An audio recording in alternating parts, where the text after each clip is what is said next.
Welcome to our AI study session. I am Federico Gomez. I'm an instructional consultant with the TLC.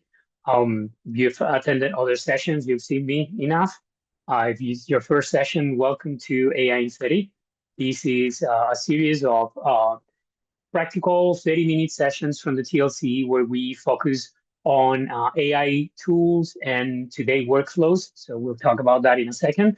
But this is our second season. We are almost at the end of it. We got one more to go.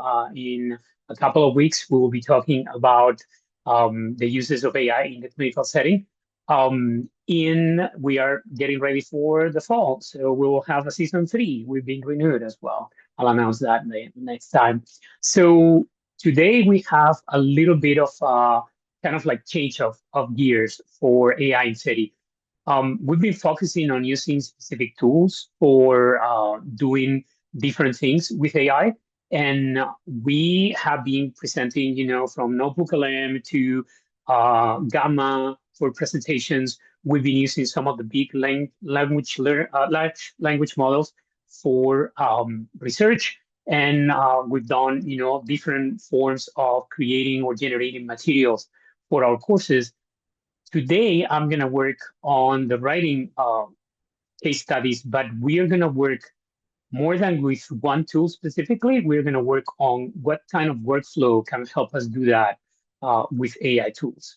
So please feel free to use the chat. I will be checking it consistently, and we will always, like in every AI in City, stay after the session is over. So if you want to talk a little bit after the session, we'll stop the recording and then we'll continue here until people, decide that they've had enough. So thank you for joining, and let's jump into it. Today, we're going to talk a little bit about the difference between just working on tools that are AI tools that help us do things and thinking in terms of workflows. We're also going to actually work on what are the ways in which we can actually write a case study using AI. But basically, we're going to kind of like focus on one sequence of steps that can get us a good case, a solid case at the end of it, and that we can use repeatedly to create new cases. And then we're going to talk a little bit about what kind of like quick tips we need to keep in mind when we're doing this work. So let's start with the first part. The tools that we're talking about today as the tools that we will be using to create a case study is basically any of the chatbots, any of the big large language models from our UTverse or Copilot, which are, within the boundaries of our system in UT, to all the other models that are in the open, Gemini, Claude, ChatGPT. So any of them will be useful to you to write case studies. The thing is that, and this is why we're making this kind of like change of gear, we are getting to the point where we know that all these promises of AI tool that will do it all for us, it's out there, it's very commercial, but in reality, as educators, we've been here before, and we really need to find ways to use this tool to do the work that we need to do, which is not always so clean cut as these companies try to sell. So we're going to be focusing on what kind of workflow can take you using any of these, UTverse, Copilot, Claude, or Gemini, or ChatGPT, to create good case studies that are a good fit for your needs, either in your class or when you're teaching in the clinical setting and you want to actually create some cases to discuss with your trainees. Any of these tools is basically a conversational tool. As you know, it's basically a chatbot format in which you are interacting with this tool inside of a conversation. And we're going to use that interactivity and that format to actually work through a workflow on how to get these cases written. And you can use these tools for a lot of things, but text generation is the main one. Image generation, some of them also are branching into video. Most of the uses that are very, very useful to people like us that are experts are, in our fields, brainstorming, outlining, sometimes giving more complexity to a piece of work that we are putting out there for our students. So one thing that I want to bring up is that with more and more of these tools coming out each day, we need to actually start thinking on terms of workflows. So, and I went to the dictionary for that one. I have in my mind an idea what a workflow is, but basically a workflow is a sequence of steps that helps us move from, like the beginning to an end of a process. So in this case, we want to think in terms of a workflow that helps us go from, I'm going to write a case study for my course that deals with these, to the point of having the case study ready to give to the students so they can actually interact with it. They can try to answer the questions. They can go through the information and actually get what they need. So from now on, this is going to become, I think, especially in the fall, many of our sessions are going to try to bring you what kind of workflows uh, can you use using AI tools, and why is it a good idea to use them. So let's move into today's topic, which is going to be writing case studies. So I want you to think about the process of writing a case study with AI way beyond I sit down and I ask for a case study that does A, B, or C. Um, in the beginning days of the AIs, AI tools like 3 years ago, that's the beginning days of all of us kind of like coming to terms with their existence, we um, we were told we needed to learn how to prompt. And I'm not saying it's not a great idea to learn how to prompt. Prompting is a great skill to have to interact with these tools. I am more of a conversational kind of person when it comes to these interactions. So I work on my prompting as I go. I ask sometimes a question so I can get kind of like an idea, and then I prompt what I am trying to accomplish. So it is not true that we need to create the perfect prompt at the beginning. If we can think in terms of a workflow, of a sequence of steps, it's going to give us some opportunities to get something at the end of the process that it's way closer to what we needed than we will get with a perfect prompt. We will still need to evaluate a perfect prompt. We will still see how it works. And because many of us are learning as we go with these tools, it's much easier to do it this way and develop the ability of prompting with time and experience than it is to actually study, okay, how do I become the best prompt writer that I can, for working with these tools. So this is my proposal today, bringing you a little bit of what is it among all the different hats that we wear as faculty that is important to remember when we are writing a case study. Because all these things are things that you're doing no matter how you write that case study. So the process will be a 4-step process. In each one of them, we will use the AI for a different purpose. And through that, we kind of like put in place some guardrails so we get a product at the end that really, really is going to meet our needs. So we will go from drafting a case study to refining it, and then literally evaluating, validating that what's there is what we need and that it's accurate for the information we need the students to have. And then we're going to work on the final implementation and how does it need to look for the students to interact. So as you see, these 4 faculty roles are 4 different hats that you're going to wear through this workflow, and that you can wear because you're an expert. You're an expert, you know what you're looking for, you know what your learning goals are, your learning objectives are, and you have all this information on your head. What you're going to be using this tool is to help you go through the process. Let's start with drafting. And basically, drafting is where you take the role of a designer. This is the moment when you say, okay, this is what I'm going for. This is what I'm going to be trying to accomplish through this task. And I've taken a backwards design approach. Well, the TLC, we always try to bring that, backwards design is a good way to actually put together a course, write, like a great learning module, create a good lesson plan. Always starts with us with defining that learning objective that we want to accomplish. So that's what I will start. And as you will see in these 4 steps, I also will add a sample prompt, like, like fill this part, as it applies to your discipline or your need. So keep that in mind as we progress. And remember, use the chat if you got questions so I can kind of like look at it while I keep going. But we will also have an open conversation at the end of the session. So please don't leave any questions unasked today. Here, our goal is to let the tool, the AI tool that we are using, know where we are going. Our goal is to actually accomplish this. We want the students to be able to do X, or we want the students to be able to show this skill or this level of understanding about something. And basically, that starts with putting the big boundaries in the task. So the idea is to never start the process so generally that the first output that we need to look at is completely off mark. Could be not, but we are risking that that outcome is completely off mark, and we need to do a lot of back and forth to keep to reining in into what we need at the end. So by starting with a clear objective, you are taking care of a lot of that noise that the tool needs to deal with through the process. So I will start with something simple: design a one-page, patient profile with the history of such and such, or this is the situation.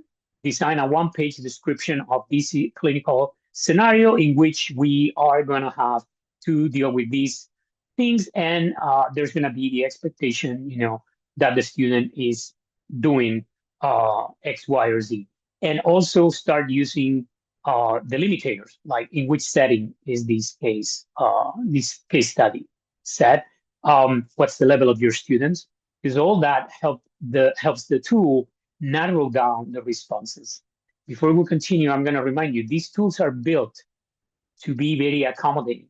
They want to give you, quote unquote, they want to give you the right answer. They want to give you the answer you're looking for. The more specific you are in your ask, the more accurate or the more constrained that response will be and closer to probably what you need. If you want to do some brainstorming, then start with a very general question. Like, I even take a step before drafting. I will be, something very open. Hi, I want to write a case study for, misalignment of learning objectives and assessments and learning activities for a professional development workshop that I am going to be teaching. And what kind of questions do you need to ask me to define this scenario very well? So as you see, you can take a step before that. I just didn't want to make it too cumbersome because not everybody has the same approach. But I take that approach. I normally go and start very general because I'm brainstorming. I'm trying to kind of like get kind of like a lay of the problem. And I even ask the tool to ask me questions, to ask as an instructional consultant and ask me the questions.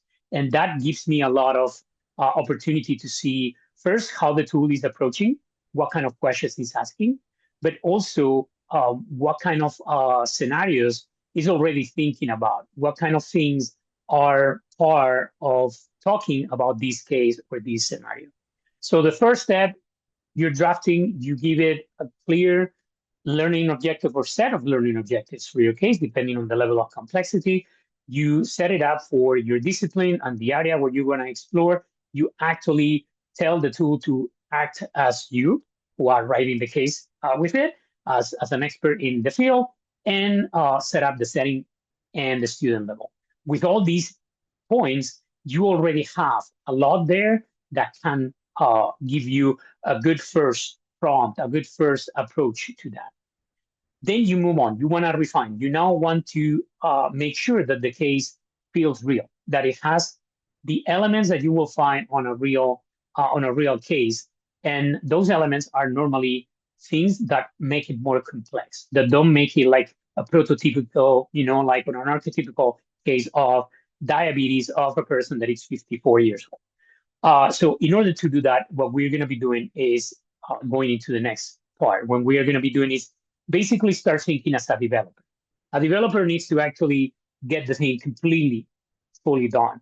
And that has more detail, that has more elements there. So in this step, what we're doing, and if we're thinking like backwards design, we're basically determining what is the levels of acceptable evidence that we need. We're going to identify elements in our case that are triggers. Like what are things that the students need to actually look at and notice, and what are things that are important for the case to be of use for the learning purpose that we have. So in one way, what we're doing is actually bringing the complexity of a real world case. We are also adding noise. The idea of noise in psychology, which is my background, when we talk about measuring or about writing assessment items, noise is distractors, is things that are there that may sound like logical or may sound even right, but not for this case. So we want to have enough of that there so the case is not so clean cut that there's only one answer possible for that. In this phase, we ask the tool to, uh, make sure that in order to prove that they are meeting the objective, the students need to correctly interpret X, Y, or Z on those key findings, or key points in the case that are the important pieces of information that should inform a decision that they are being asked to take. Also, to generate inappropriate elements like distractors, noise, things that don't really help answer the case, that it may distract from the solution. Here, a piece of advice: make sure that it's not a lot of them, because the more distractors that you want to add, the more the tool is going to disperse into getting the thing done to a concrete way. So we want to make sure that there are distractors, but also that there are not so many that it's impossible to figure it out. And once you have these two parts, the drafting and refining, you really should have a solid case. You should have, by this point, a case that you look at and you can actually start looking, how good is this a reflection of what I need? And that takes us to the next step. Before I move on, I'm going to ask you all, have you all tried to use already AI to write a case study or to write a scenario for one of your courses? And you can use the chat or you can unmute yourself and share with us. Anybody? Okay, thank you for sharing that, Andrea. If I can I ask you in which way we're not good? In which way do you mean it? They were not specific enough. Mm-hmm. I didn't start with an objective. I think that just seeing this today has made me realize that piece, but I needed to give much more specific prompts and Mm-hmm. keep in mind that backward design. Yes. So the reason why we are kind of like shifting to talk about workflows is because one thing that I've realized is I was very, very good at doing some things with my prompts, but then I will try some other things and they will be completely, I will need to go 17 more rounds with the tool. So I realized maybe I'm looking at this wrong. And I started thinking, okay, what will take me there? And then I started thinking in terms of workflows, which is something that it's a topic that's coming up right now in education and AI, because we're also wanting to teach students how to use the workflow approach to their work. If we focus in the process and they can use these tools within a process, then they can gain control over what they are doing. But in my case, I was like, okay, if I need this extra step, right? If I need this extra out of my scenario and I'm not getting it, something is not clicking here. So it brought me to that realization. Maybe it's not that the tool is not ready to do what I asked. Maybe I need to be either more specific or like kind of like develop this in a different way. So I started doing that, and it's working much better for me on the things that I'm doing. So for example, I get very frustrated with generating infographics because I am very, very specific about what I want. So I need to get better at prompting that very specific step, right? But in general, I get the content there. What I don't get there is the visuals. So that's what I'm working on. But there is a workflow that can help me do that as well. So thank you for sharing that. Dr. Nauer, I had the same feeling when I started using the AI inside of Blackboard. A little bit of the same feeling. I I find it useful if I'm doing, for example, if I want to build a rubric and I don't want to do it from scratch. It's good because it gives me something close enough that then I can actually finalize and I can refine. I like some of the tools that are coming, but I don't think that they are there yet. But I think there's a way to work. So when we are using some of the tools in Blackboard, it may get us closer. So we are going to try to focus some of our attention in okay, what kind of workflow can help us do different things in Blackboard? What seems to work better so the output is a little bit closer to what we need? But right now, I've had that feeling interacting with different tools that you two are referring to. Once we have a case that it's kind of like solid, not there, but solid. We have all the components there. We've given it, some complexity. We definitely need to move to the next step. And the next step is basically we need to figure out that what we have there, it's accurate. So there's no hallucinations or clear biases represented on the case. There's rigor. There's if it's a clinical case, there's clinical rigor. If it's a scenario for a different kind of like setting, like for example, you're teaching a module in professionalism and you want to present a case study that deals with that, you want to make sure that it has all the elements that it needs to have and that what's there supposedly true is true and accurate. And in that sense, this is where you take the hat of the expert, which you do well and you do, very fast because you know what you need. But sometimes if a case is complex enough, it has a lot of content, it's more time that you need to spend doing that. You can take a small first step.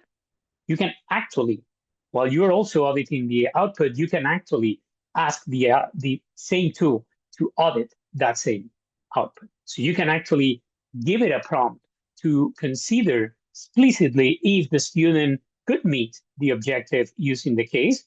If the case, if the case can be solved without that skill, then revise the narrative to increase the complexity. So you can adjust. Here is where you will modulate how much is the complexity there. Was it too complex? When you're looking at it, you're like, maybe a little bit complex for my level of students. And you also run the audit and you say, like, will this play well with students at that level? And you kind of like both of you can get to the same level. Then you want to modulate it and either reduce the complexity or increase it if it is too obvious at that point. And definitely the hallucinations and biases are something that the human in the loop, this is how they're using this expression right now, needs to go for.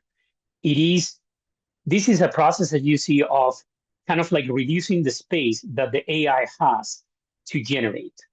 And we want that because we want to get closer and closer and closer to something that we are going to present to our learners, to our students at the end of the process. This part is where I now spend a little bit more time than I used to have time for.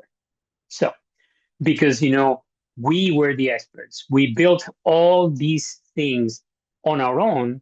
By the time I get to evaluating my work, I am completely partial to it because I've been, like working on it for a while, and I tend to oversee something that I missed from the very beginning. And that is something that, you get better at with experience, but you're still not immune to. So now I've realized that, if I open a new conversation and, this conversation with the AI tool doesn't know anything of what we've done to create this case, and I provide the case, I provide all the context, and I say, this is a case study that I plan to use in my class and for these students. And my goal is for them to show that they know, understand, or can analyze these. I want to make sure that this case really meets that. And then give it to the tool and ask it to analyze. As positive and useful as these tools want to be, they are also trained on using logic and reasoning upon request, like the specific task that you are asking them to do. So when you prompt them to be an evaluator with you, to partner with you in the evaluation of the case, they can do that same exact work. Somebody recently made a metaphor about what these tools were. And they said, it's like buying the best blender in the market. If you buy the best blender in the market, but you do not have a process for making really good, healthy, like smoothies, you can mix stuff in that blender, but you are not using it to its full potential. You are not really doing what you need there. So this is a little bit of the same with the counter that this blender can talk to you back. So, the idea is that we are actually learning a process that it's going to take us to a better product towards the end. And that end, after we validated the information, how it looks like is what kind of format does this need to have.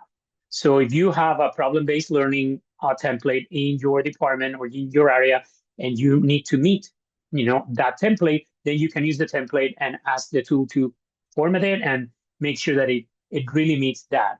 If you have a simulation template and you need to fill up all this information to put it in that simulation template, you can do the same, or you need to plan a simulation based on that case study, then you have all the elements there that it can be used to format and make sure that, like it has all the elements that you need. The thing about this last step is that it changes depending on what your need is. If I'm doing a workshop, then I'm going for something that I can give my attendees and they can actually read it and they can actually interact with it on a physical form. If I am doing this electronically, then I can play with it in a different way. But this is just kind of like another opportunity to make sure we have everything we need. And at this point, we are thinking about this as a learning activity. To bring it all together, you need those reflection prompts, that reflection layer of what the students need to actually write. And this is where you can ask for the tool to write those questions at the end and then go back and forth on those questions until they are exactly what you need. So if you think about it, with this process, what you gain is the ability to think about these in steps. And for me, that means I have a sense of control. I have a sense of process. This is how I exercise my control using these tools. And I still get the benefit of using these tools. Writing 3-4 paragraphs of a patient's history, depending on how creative you personally are, can take more or less time. Going and finding a case that is a general case that is out there, that it looks good, but I would like to adjust it, it takes the time to do so. You can also bring that into the picture. You can say, use this case as an example of what we are aiming for, but this is the problem I'm trying to tackle. This is the objective. This is the kind of case that I want to explore. And, then you follow the workflow that way. So in that sense, it is important for you to think about it as a process. It is important for you to remember always, first of all, with these tools, especially on our end, the experts, not on our students' end. That's another question for another day. But on our end, we want to maximize our expertise. And you do that by being able to provide enough context to the tool, enough guidance to the tool, to not let the tool have to generate something that is too generic or too off mark, that it doesn't really help you at all. It just puts more work revising that than not. You want to be explicit about prompting for that complexity. Don't be shy.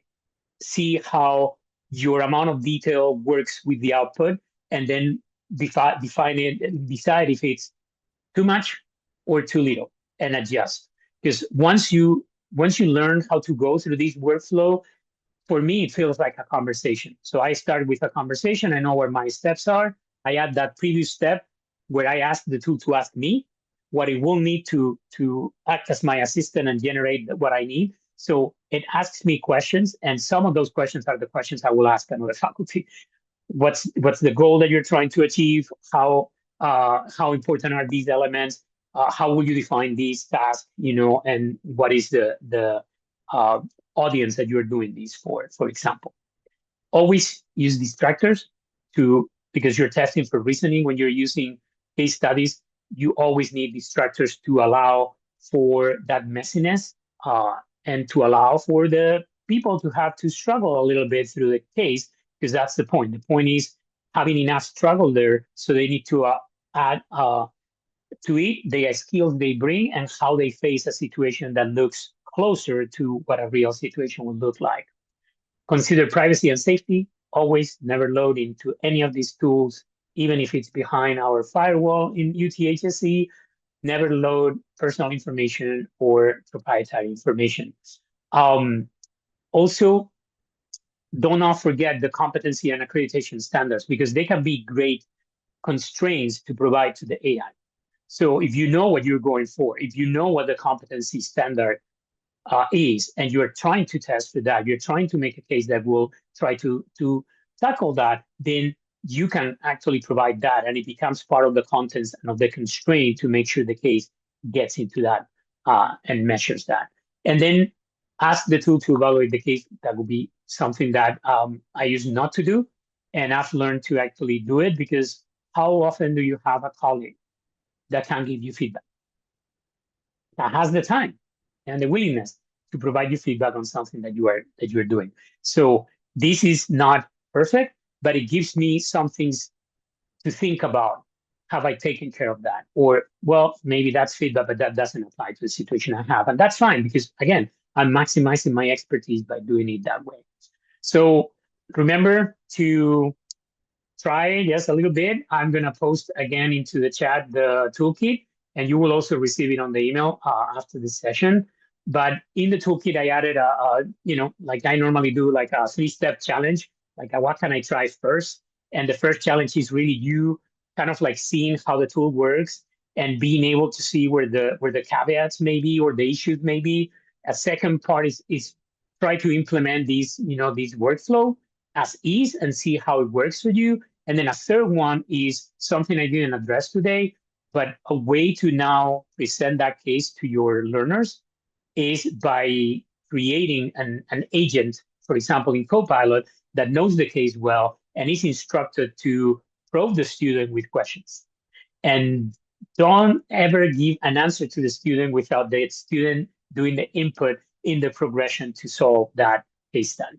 So it is a new layer that you can actually add, and it makes the case study much more dynamic than just a fixed case study, like in paper or in a file that they get and they need to read through. So that's a next level, but it is also something that is worth exploring if you are already tinkering with some agents. So hopefully that was useful for you. Thank you for being with us today. You have a great day and the rest of your week. Thank you.